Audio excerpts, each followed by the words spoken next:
Seja muito bem-vindo, bem-vinda novamente, né? Esse aí é o segundo vídeo da nossa sequência. Primeiro vídeo eu falei um pouquinho sobre a introdução à morfologia. Então, se você não viu ainda, passa lá, dá uma olhadinha, certo? Porque é muito importante, porque aqueles conceitos, como eu falei no vídeo, são basilares para a gente poder entender um pouco mais sobre a morfologia.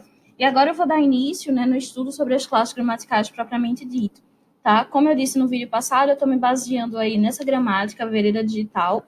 Então, eu utilizei alguns conteúdos dela e também alguns materiais que eu tinha, alguns materiais que eu peguei, para que eu pudesse, né, juntar e ficasse o mais claro possível para você, tá certo? Então, vamos seguir. Como eu falei, agora a gente vai estudar um pouquinho sobre as classes de palavras. Por que eu coloquei essa imagenzinha das caixas empilhadas? Porque é dessa forma que eu entendo as classes, né? Como algo que a gente dividiu. Então, quando você está lá fazendo uma mudança num apartamento, né? Então, você vai se mudar e você precisa organizar suas coisas. E aí você começa a colocar as coisas em caixinhas. Só que em cada caixa você vai estabelecendo um critério, né? Ah, vou colocar aqui só as coisas que eu vou doar, né? Eu vou colocar aqui as coisas que quebram para ir em cima. Ah, então você começa a estabelecer e aquelas coisas que estão dentro da caixa, elas têm um critério, elas têm uma ordem entre si, tá? Então é mais ou menos isso que a gente entende das classes de palavras. Elas assim, elas não estavam a princípio em caixinhas, né? Então por isso que eu adoro tanto a poesia, porque a poesia ela liberta, né? A arte de forma geral, ela rompe com isso, ela abre as caixas, por assim dizer, e deixa que as palavras transitem livremente, tá? Sem nenhuma formalidade. Mas, quando a gente parte para um conceito formal, né, e a gente precisa compreender um pouco sobre essas palavras, para que a gente entenda e ela faça um pouco mais sentido na nossa cabeça, a gente precisa classificar. Como eu disse no outro vídeo, classificar faz parte, né, da nossa humanidade. A gente, para entender as coisas, olhar quando você entra no quarto, ai, tá tudo uma bagunça. E aí você começa a separar as coisas, você começa a visualizar melhor o ambiente. Então, foi isso que o homem fez. Ele começou a organizar as palavras, né? E houve várias tentativas de, né? Algumas foram sendo refutadas porque os critérios não tão válidos assim. E até hoje aí a gente vem passando por vários processos e hoje, né, o mais utilizado são as 10 classes gramaticais, né? Sendo que isso ainda vem sendo posto, né, em debate. Uma delas, que é a interjeição, ela não é vista como uma classe gramatical por muitas pessoas, né, eu concordo com elas por várias razões, mas, enfim, esse é o critério mais próximo da gente que a gente tem hoje, né? Como aí foram várias as tentativas para definir um átomo, foram vários os estudos, da mesma forma aconteceu com as palavras. Então, assim, como eu comentei na última vez, a morfologia vai ser essa tentativa de organizar as palavras, tá, em classes, de acordo com o significado, né, que elas têm entre si. E aí, um critério, né, adotado aqui foi de observar as classes de acordo com a sua variação, a sua flexão. Então, a gente tem palavras que elas variam, né, e aí a gente tem os substantivos, adjetivos, artigos, numerais, pronomes e os verbos, e tem classes ditas invariáveis. A interjeição é questionável, né? Mas tem aí o advérbio, a preposição e a conjunção, que elas ficam invariáveis, elas não mudam, né? E aí, certo, Polly, mas não muda em que sentido? Varia em quê, tá? Primeiro, as palavras podem variar em gênero, masculino e feminino, lembrando que gênero não tem a ver necessariamente com sexualidade, então, assim, não é porque eu tô falando do gênero, a palavra é masculina, né, que ela simbolize, eu vou pensar na figura do homem. Não, gênero é a forma como ela vai concordar, né?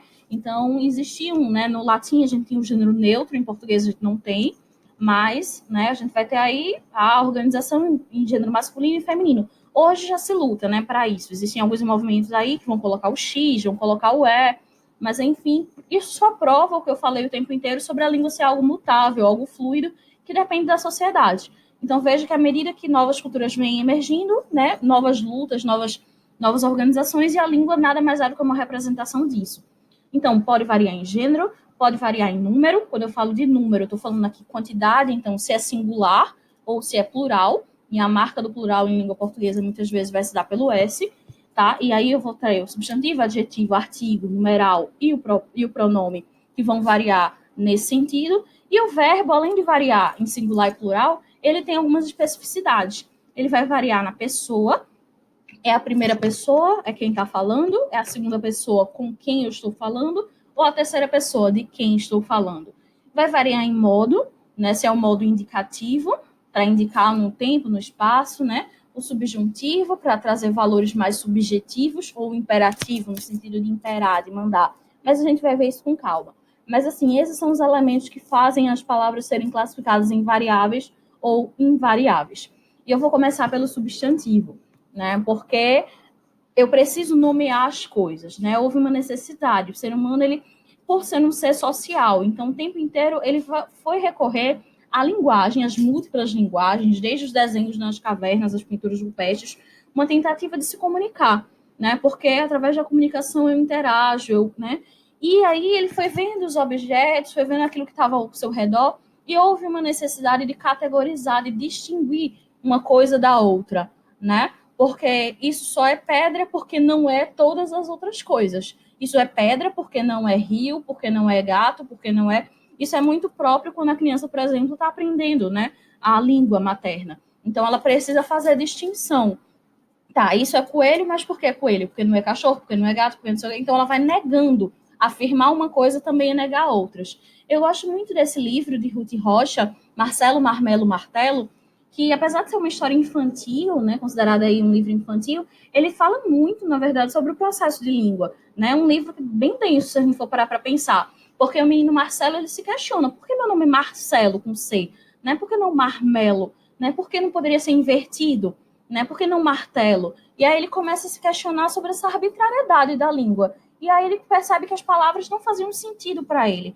E ele começa a criar novas palavras, usando um processo que a gente viu na aula passada sobre derivação, porque para formar outras palavras ele parte de outras que já existiam, né? Então, ele começou a chamar do suco da leiteira e coisas do tipo. Até que no final acontece um episódio bem engraçado, e desculpa aqui dar spoiler, tá, para vocês, mas ainda vale a pena ler, que é o fato da casinha do cachorro dele pegar fogo e ele começar a gritar, né, para avisar os pais, e os pais não entendiam mais ele, porque ele criou um código, porque palavras, elas são códigos, antes de tudo, né? A gente codifica para que a gente, compartilhando o mesmo código, a gente se comunique, né?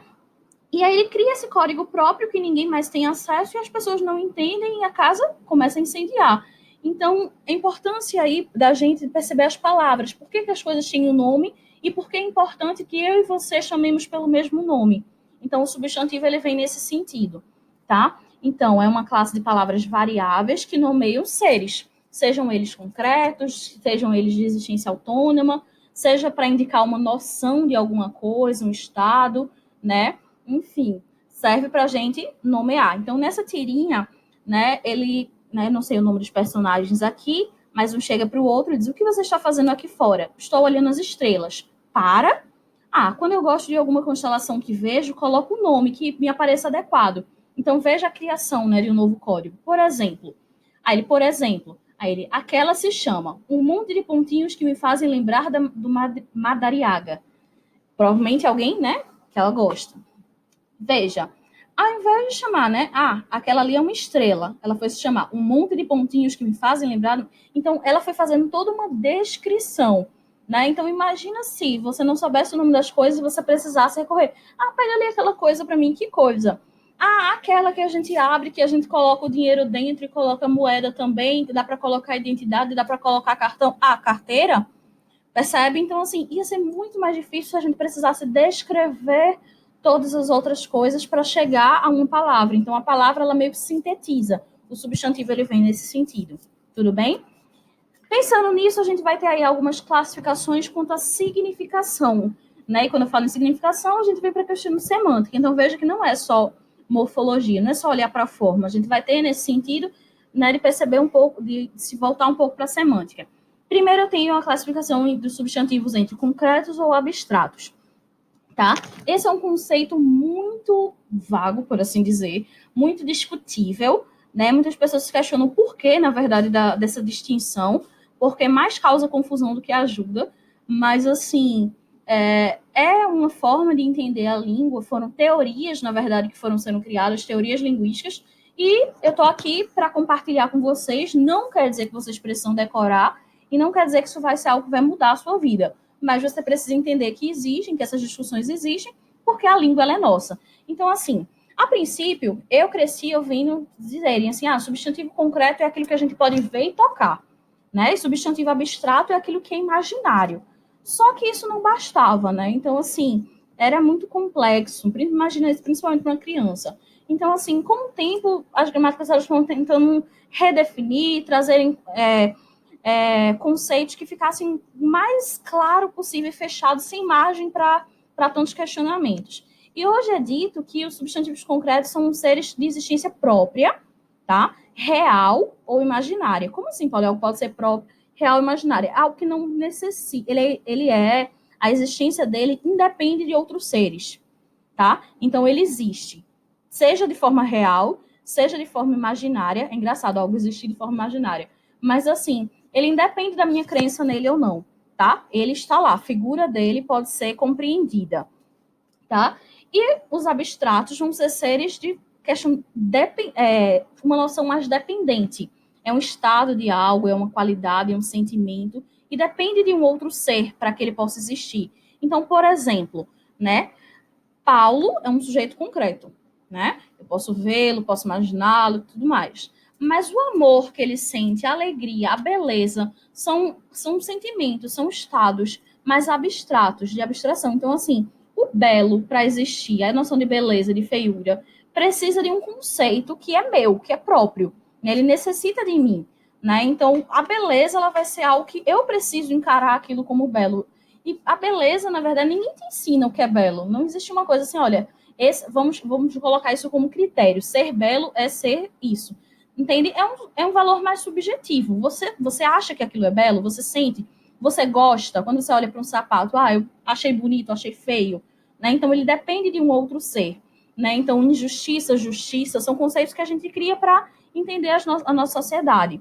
Né? Se alguém é leal, se alguém é desleal, se alguém é fiel, precisa que alguém pratique aquilo, precisa que alguém sinta aquilo. Aquele sentimento, ele necessita de outro ser, tá? E aí, quando é que eu volto para a questão da existência imaginária, né? Eu, por exemplo, não consigo ver uma bruxa, mas, por exemplo, se eu estou assistindo um filme e aparece uma pessoa lá, veja como a gente entende, né? Com uma vassoura, né? Com a verruga, geralmente com o nariz grande, não sei o quê, com caldeirão. A gente tem uma certa imaginação, então aquele ser ele criou uma certa independência minha, né? Então aí ele passa a ser considerado concreto. Bruxas, fadas, saci pererê, e para algumas discussões de alguns teóricos, Deus seria um sujeito concreto porque ele independe da sua crença. Né? E algumas pessoas poderiam questionar, mas ele não existe, mas eu não acredito, certo? Mas para todos os fins, ele, né, caso, né, partindo da premissa para pessoas que exista, né, então independeria da sua crença. Então, sujeito concreto, substantivo concreto. Então, tudo isso são discussões muito polêmicas, a própria discussão ela é abstrata por si só. Mas, assim, essa é a base para a gente poder entender um pouco dessa noção, tá? Substantivos próprios e comuns são importantes para a gente entender, sobretudo na hora de grafar com letras maiúsculas e minúsculas, né? Porque os substantivos próprios, eles sempre são escritos com letra maiúscula, porque ele precisa se distinguir dos outros seres. Então, ele é um no meio da sua classe, né? Então, Paulo, quando eu nomeio, eu dou um nome para ele de Paulo, ele passa a ser o Paulo diante daquelas pessoas. Então, houve uma distinção. A partir do momento em que você não, né, traz aí, ele não é qualquer menino, ele é o Paulo, né? Então não é qualquer país, é Brasil. Não é qualquer cidade, é Recife. Então aí nomes de lugares, né? Nome de, enfim, assim, nome de cidade, nome de país, nome de estado, nome de pessoa, tá? Outra coisa, por exemplo, a palavra revolução. É importante fazer revolução, é importante que haja guerra. Esses substantivos, eles são comuns, porque eu estou falando de guerra, de qualquer revolução.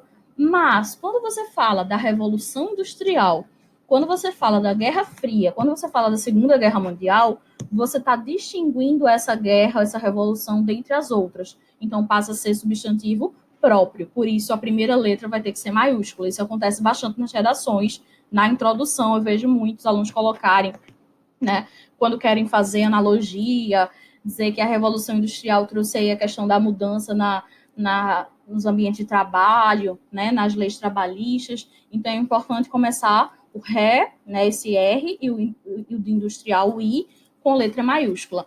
Mesma coisa quando você fala do nome de um ministério, né, lá na conclusão. Você vai falar dos agentes que precisam fazer alguma coisa, né, então uma coisa é falar de forma genérica.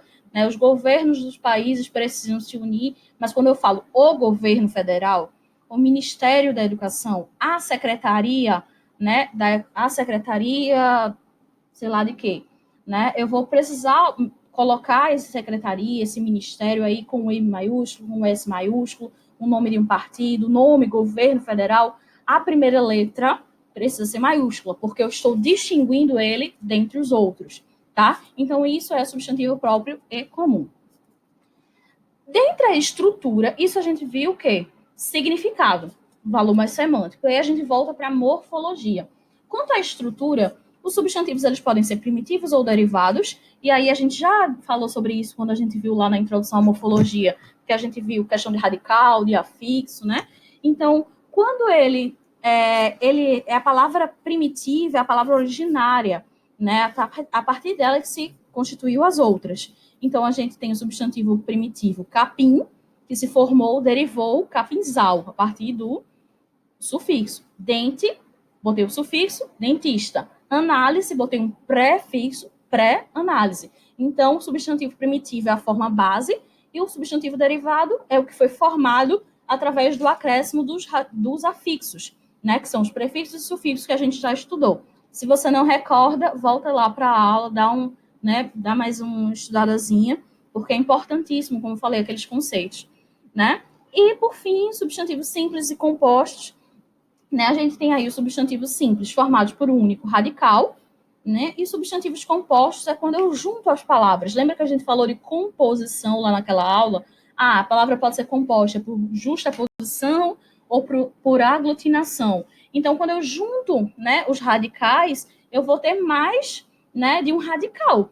Então, um radical mais radical, dois radicais. Então, substantivo composto. Simples, né? Ele é simples, ele tem apenas um radical. Composto, ele é composto por mais de um radical, né? Lembrando que tem aqui também, que eu não coloquei, quais os substantivos coletivos, né? Que é uma palavra, ela dá ideia de uma quantidade maior, né? Como a alcateia de lobos, né? E coisas do tipo. Quanto à flexão dos substantivos, os substantivos eles vão variar, né? E aí, como é que eles vão variar? De que forma? Primeiro, a gente tem a questão do gênero, né? Como eu falei naquela aula, né, no início da aula. Eles vão variar em gênero masculino ou feminino, tá? E como é que isso vai acontecer? Existe uma série de nomenclatura, mas assim, não fique tão preso a isso, porque o importante não é você decorar essas nomenclaturas, mas sim compreender o contexto, tá? Porque a gente vai ter substantivos biformes e substantivos uniformes. Como o próprio prefixo ajuda a gente, né? Substantivos biformes, duas formas. Uniformes, uma única forma. Então, biforme, eu vou ter duas formas, para o masculino e para o feminino. Isso pode acontecer através de um radical totalmente diferente, como bode virou cabra, pai, mãe, né? Então, são radicais totalmente diferentes. Eles não marcam no radical que uma palavra ela tem relação com a outra. A gente sabe apenas pelo contexto, por uma visão de mundo, tá? Então, aí são substantivos biformes, sim. Ou simplesmente uma terminação diferente, ou seja, uma desinênciazinha que vai me ajudar a entender que o gênero mudou. Então, aluno, eu boto A, aluna. Barão, baronesa, tá? Mas eu tenho um substantivo que ele é biforme. Eu tenho uma forma para o masculino, uma forma para o feminino. No caso do uniforme, como o nome já diz, eu vou ter uma única forma para o masculino e feminino. Só que os uniformes, eles vão se dividir, se subdividir, tá? Então, dentre os uniformes, ou seja, aquele que tem uma forma só, eu tenho, primeiro, o epiceno, que é usado principalmente para animais, né? Eu só vou acrescentar a palavra macho e fêmea. Então, girafa macho, girafa fêmea. Elefante macho, elefante fêmea. Sobrecomum, ele só vai ter uma forma para o masculino ou para o feminino, independente. Então, assim, eu digo o animal. Não interessa se o animal era, né? Se era uma fêmea, eu digo, o animal. O animal, né? Tinha um animal aqui. O cadáver, né? É o cadáver, independente se é um cadáver de uma mulher, um cadáver de um homem, o esqueleto, mesma coisa. O monstro, o ídolo, né? A gente pensa assim, ela é minha ídola, né? Isso daí já é um neologismo, não existe, né? É o ídolo. A criança, né? Independente da criança ser, né, um menino ou uma menina, é a criança. A testemunha, a vítima. Então são sobrecomuns, né? Eles estão acima, né? São sobrecomuns, independente, né, de serem, né? Na prática a gente ter gêneros diferentes, a palavra ela não vai mudar. E eu tenho palavras que são comum de dois, ou seja, é uma palavra, como o nome já está dizendo, ela é comum aos dois gêneros. Então, tem uma forma só e ela vai funcionar para o masculino e para o feminino. E o que vai me ajudar aí é o determinante. O pianista, a pianista. O colega, a colega. O estudante, a estudante. O que vai mudar é o artigo que acompanha, né? Ou o artigo, ou o numeral, eu posso dizer duas pianistas, né, dois pianistas. Eu vou usar aí os determinantes múltiplos para que eu possa, né, representar aí e compreender na prática de que gênero eu estou tratando. Então aí eu tenho uma palavra que é uma única palavra que é comum aos dois. Espero que tenha ficado claro. Bom, quanto aos números, eles, né, quanto à flexão em número, perdão, o substantivo ele vai variar, né, ele vai se flexionar para o singular ou para o plural, né? Geralmente isso acontece com a desinência S, simplesmente, né? Então, roupa, roupas, degrau, degraus, né? Só que a gente vai ter que ter cuidado, às vezes, com algumas palavras que terminam, por exemplo, dei uma pesquisada aí em palavras terminadas em ão, porque a gente tem ãos, tem ães, né? Então vale a pena dar uma olhada. Muitas vezes isso tem a ver com a origem da palavra, né? Só que existem palavras também que a forma delas só existe no plural. É o caso de parabéns, né? Que a gente não vai usar a forma parabéns, embora existisse. Núpcias, né? A gente só vai utilizar a forma no plural. O grau dos substantivos, né? Então, o grau vai indicar se o substantivo ele está no diminutivo ou no aumentativo. Isso me indica o grau, tá? E aí ele vai expressar, né, em princípio, o tamanho do ser nomeado, tá? Por que eu digo em princípio? Porque quando a gente vai para os usos, a gente vai perceber que nem sempre diminutivo e aumentativo tem a ver com tamanho, né? Mas em princípio seria esse o grau, né, que a gente se refere. Observe esses exemplos, né? E aí foram tirados da própria mídia. Filhinhos de papai aprontam bafão em boate de luxo, mas acabam presos. Então saiu aí no jornal. Esse termo filhinhos de papai é depreciativo, né? Aprontam bafão. Primeiro que a própria palavra já é informal, né? Que jornal é esse? Mas aí aprontam bafão, né? Gerou um bafão, causou, né? Maradona e Verón se desentendem e geram climão no jogo da paz. Então, climão, torta de climão, né, na internet. Então, aí, climão, não é porque o clima foi grande, é uma forma de... Justin Bieber escreve carta explicando piti, mas deleta rapidinho. O menino saiu na Veja para isso. Explicando piti, a Veja tá bem moderninha, né? Deleta rapidinho, né? Então, aí tem a forma, né, para destacar que foi rápido mesmo, não, nem demorou muito.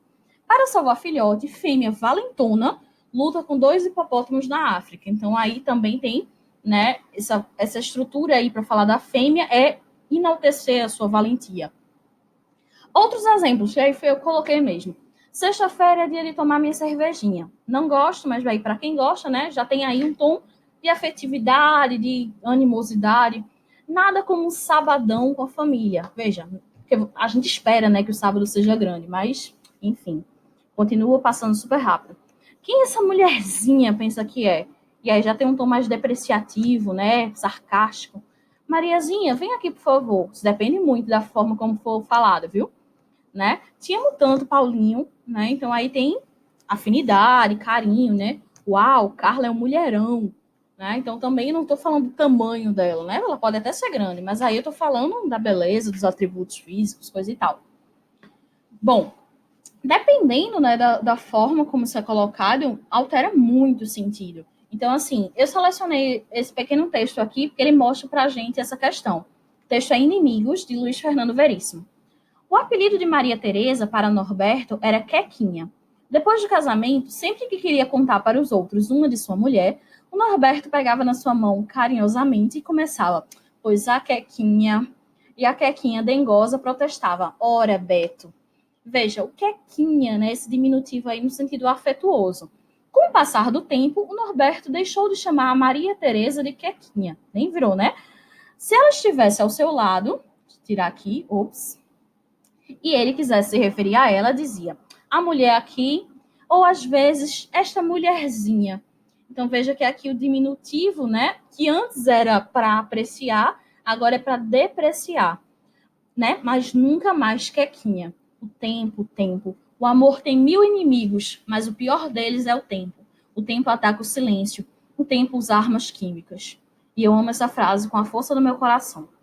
Com o tempo, Norberto passou a tratar a mulher por ela. Eita, virou pronome, acabou-se, né? Ela odeia o Charles Bronson. Ah, não gosto mesmo.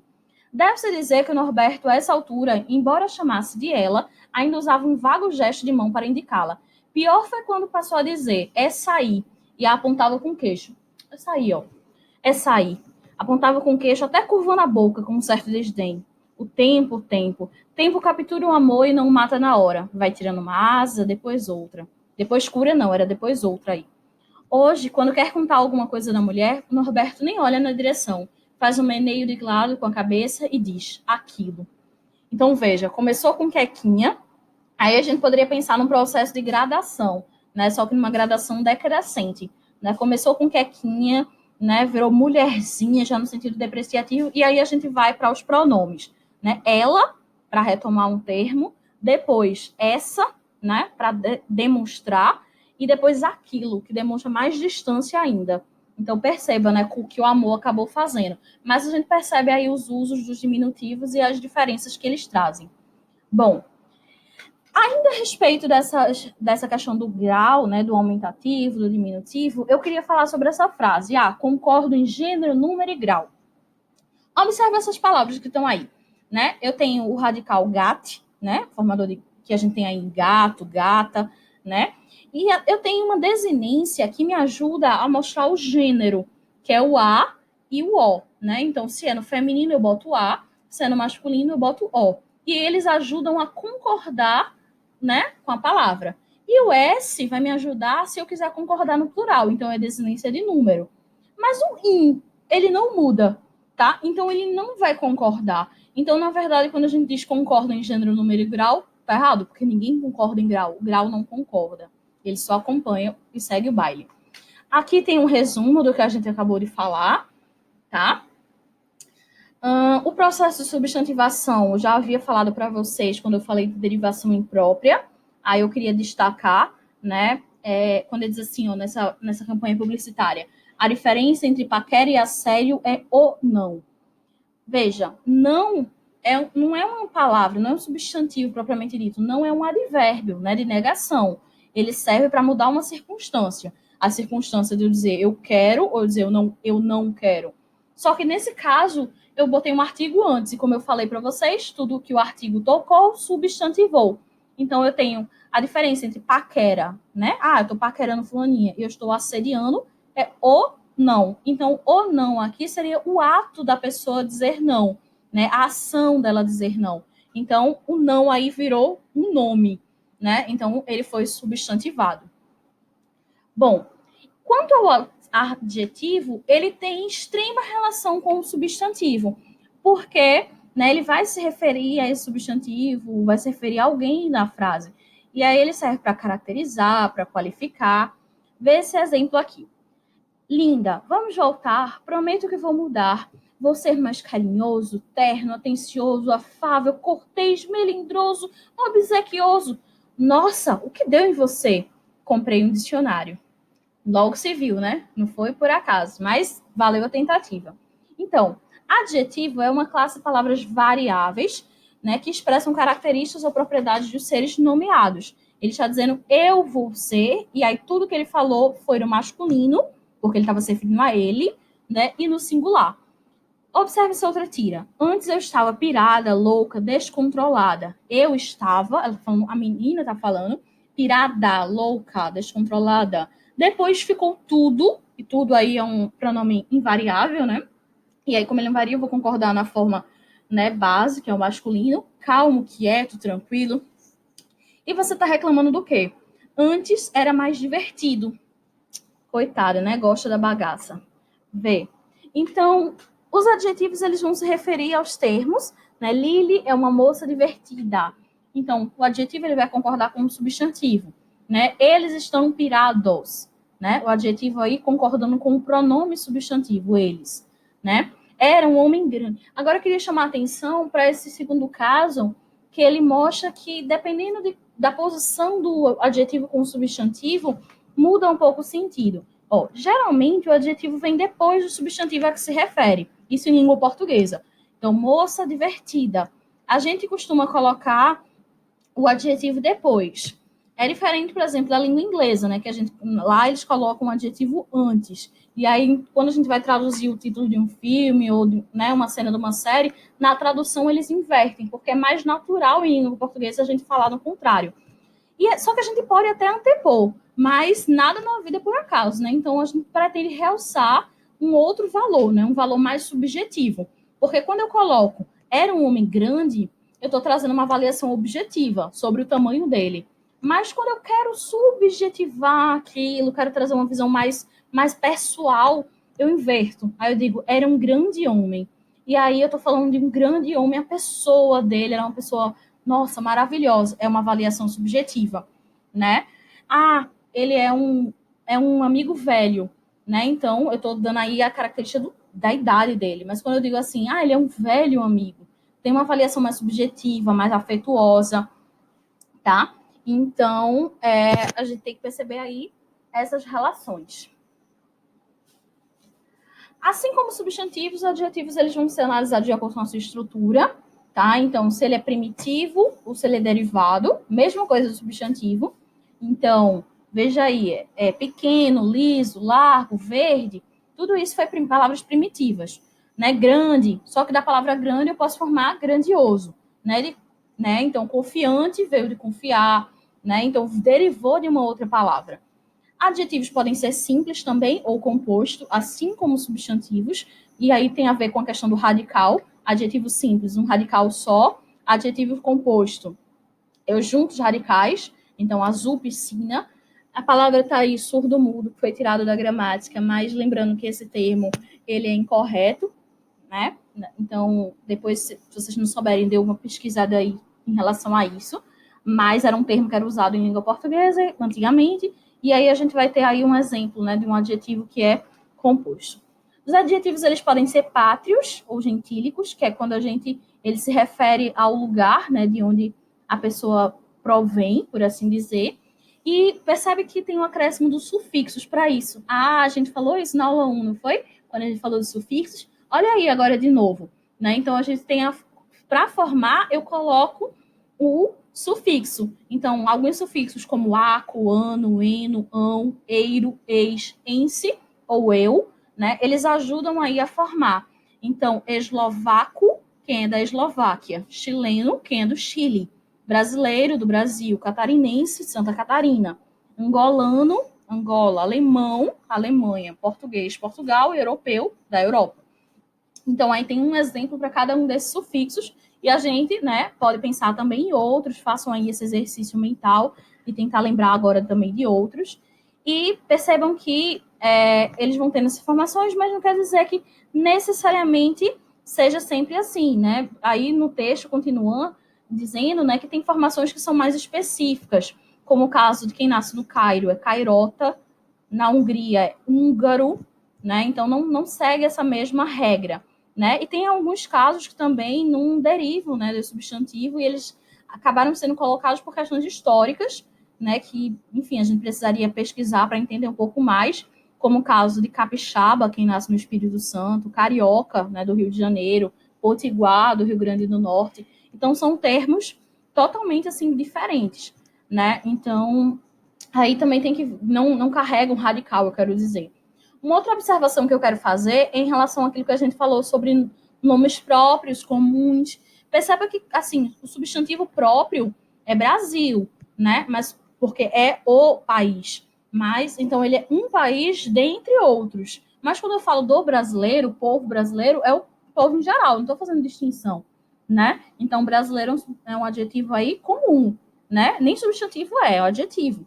E aí, eu vou colocar ele com letra minúscula, tá? Então, cuidado para não confundir lá na hora de escrever, nas redações mais formais, que, né, o nome do lugar se escreve com letra maiúscula, porém, o nome que eu dou para a qualidade da pessoa, a característica da pessoa que é proveniente daquele local, é com letra minúscula.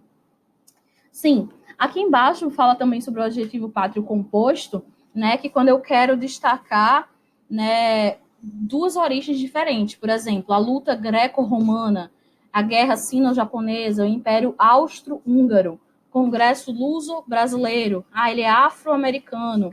Então aí eu uso isso, né, através do hífen, e aí eu crio um adjetivo pátrio composto para mostrar origem dupla. Quanto à flexão do adjetivo, ela é bem similar do substantivo, porque ela vai variar em número e gênero, né? Isso é masculino, feminino, plural, singular, né? Seguindo aí o substantivo, a palavra que ela se refere, né? Então, cultura judaica, né? Feminino, singular, filmes engraçados, não? Masculino, plural, né? E aí, ideia tradicional, ideias tradicionais, né? Então, a concordância ela vai seguir essa ideia, tá? Bom, os adjetivos eles podem também trazer aí, né? Eles podem aparecer na forma de uma locução. Quando eu falar de locução, eu estou me referindo a duas ou mais palavras que elas seguem, né, uma única lógica, por assim dizer. Então, aí a gente tem as capas dos livros, perdão, a Guerra dos Tronos, a Fúria dos Reis, a Tormenta das Espadas. Então, né, não é qualquer fúria, é a Fúria dos Reis, não é qualquer guerra, a Guerra dos Tronos. Então, essas expressões, elas estão se referindo aí, né, geralmente elas vêm através de uma preposição de, dos, né, para, né, caracterizar aquele outro termo. Isso é uma locução adjetiva. Às vezes, elas podem até serem substituídas, né? Trono do rei, trono real, né? Comida sem sal, comida insossa, né? Mas às vezes não há um equivalente. Tormenta de espadas, uma loja de roupas, né? Não tem um equivalente. Mas aí a gente tem algumas que podem ser substituídas. Aí embaixo tem uma lista para vocês, né? Geralmente são exercícios que a gente fazia muito na escola. Substitua, tem lá amor de mãe, amor materno, né? Amor de irmão, amor fraterno, amor de pai, amor paterno. Aí de boi, bovino, de cabelo, capilar, né? E aí vocês, né? De água de chuva, água de rio, pluvial, fluvial. Eu sempre confundi, inclusive, essas duas. Mas, assim, né? De guerra, bélico, né? Então, aí a gente vai ter as locuções adjetivas quando elas podem ser substituídas. Como eu disse, nem sempre. Aí esse quadro ele resume mais ou menos o que a gente, né, falou até agora, para vocês darem uma revisada depois. Quanto ao grau, os adjetivos eles têm umas especificidades, por assim dizer, né? Além, claro, de poder, né, estar no aumentativo, no diminutivo, eu posso trazer questões de comparação, né? Eu posso ter grau comparativo ou grau superlativo, que ele está assim, eu não estou comparando ele com o outro, estou comparando ele consigo mesmo, por assim dizer, né? Mas vamos começar. O grau comparativo, né? Mais que, menos que, maior que, menor que. Eu estou comparando entre iguais. A raposa é mais esperta que os cães. O que você colocou na quinta? Passa a primeira, passa a segunda. Coitada, né? É o mal de quem, né? Quem mandou ser esperta. Então, aí, mais esperta que. Eu estou fazendo uma comparação. E a comparação, ela pode ser de superioridade, ou mais leal que, mais guloso do que, né? Menor que, né? Inferioridade, menos que, menor que, né? Ou igualdade, tão quanto, né? Tanto quanto. E aí eu estabeleço uma relação de igualdade. Então, nada mais é do que olhar os contextos e perceber um pouco desse sentido. O superlativo, né, ele já traz uma relação entre si, ele não precisa se destacar em relação aos outros. Eu tenho o superlativo sintético, ou seja, ele sintetiza uma palavra, né? Então, assim, a prova foi dificílima, né? Eu não digo que a prova de matemática foi mais difícil que a de português. Eu estou comparando ela por si mesma. A prova foi dificílima. Então, a palavra dificílima, ela sintetiza o grau que eu quero, né, aumentar. Nossa, fulaninha é belíssima, né? Então, aí ela sintetiza esse aumentativo, por assim dizer. O analítico, né, ele é formado por uma palavra que indica intensidade, mais o adjetivo. Então, ao invés de dizer que eu estou apaixonadíssima, eu digo que eu estou muito apaixonada. Então, eu tenho que analisar a estrutura como um todo para entender essa relação. Então, aí eu tenho um grau superlativo analítico. Por fim, né, o superlativo relativo, ele vai indicar se tem um grau maior ou menor de certa característica. Então, assim, eu não comparo em relação a uma outra pessoa, por assim dizer, mas observa comigo. Sou o aluno mais participativo da turma. Eu sou o mais, né? Em relação ao quê? Em relação à minha turma. Mas eu não comparo, né? Eu sou mais inteligente que fulaninho. Não, eu digo que eu sou o mais. Então, por isso que é superlativo, né? Sou o aluno mais participativo. Ou este é o pior filme que já vi. Por que ele é relativo? Porque ele é relativo a todos os filmes que eu já vi, tá? E de inferioridade. A pizza de calabresa é a menos saborosa das que eu provei. Mentira, isso nunca vai ser possível na realidade. Pizza de calabresa é a minha preferida. Ó, mas, enfim, nesse caso aí foi grau de inferioridade. Superlativo relativo em relação a um outro conjunto. Na nota que vocês estão vendo aí, tem uma observação que eu tenho que perceber, assim, que não tem a ver com questão de semântica, ou seja, não tem a ver com sentido. Quando eu digo que este é o pior filme que eu já vi, por que, que eu coloquei isso como. Por que, que o livro coloca isso? Eu não, né? O livro colocou isso como superioridade. Polly, como é que ser pior é ser superior? Não faz sentido, né? Então, me explicaram errado. Se eu sou pior, eu não sou superior a ninguém. Mas veja, ele ganhou nesse critério, entende? Então, nesse critério, ele foi o mais. Então, este é o pior filme que eu já vi. Em termos de ser pior, ele está no top 1. Né? Se eu fosse fazer a lista dos filmes que eu menos gosto, ele estaria antes dos outros. Então, nesse caso, eu tenho que olhar para a estrutura. Por isso que estudar morfologia é estudar mais nessa parte mais estrutural da língua. Né? Por isso que causa também algumas dificuldades, porque a gente tem que se separar um pouquinho desses pré-construídos, por assim dizer. Aqui tem uma tabela resumitiva, vale a pena copiar, imprimir, botar no caderno, sei lá, mas dá uma revisadazinha, porque sintetiza um pouco do que a gente viu. E a gente chega ao fim dessa parte, tá? Eu tentei correr um pouquinho, não sei se vocês perceberam, mas é porque é muito assunto. Espero que tenham compreendido. Qualquer dúvida, vocês podem me procurar. Um beijo. No próximo vídeo a gente continua. Tchau!